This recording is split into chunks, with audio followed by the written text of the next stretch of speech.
Hello, in this short tutorial I will show you how to install the remote server administration tools on a client without an internet connection.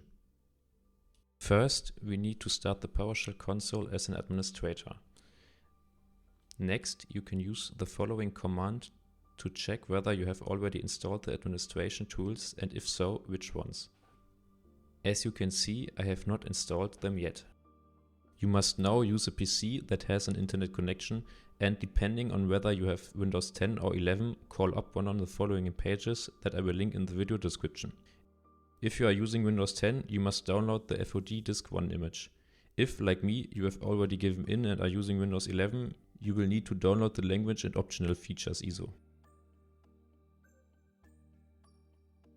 Now you have to unpack the ISO and copy it, for example with a USB stick, to the computer on which the remote server administration tools are to be installed.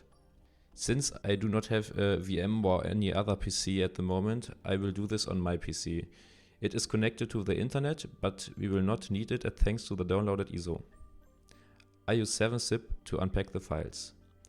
Now open the PowerShell console again and install the desired remote server tools. In my case, I need the PowerShell Active Directory module, which is included in the DS/LDS tools.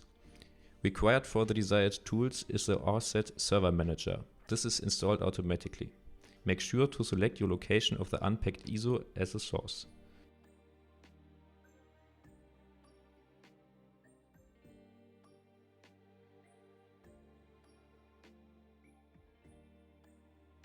You can now execute the command from the beginning and see that the status has changed to install pending. The complete installation requires a restart of the computer. Once this is done, the status changes to installed and you can use the remote server administration tools.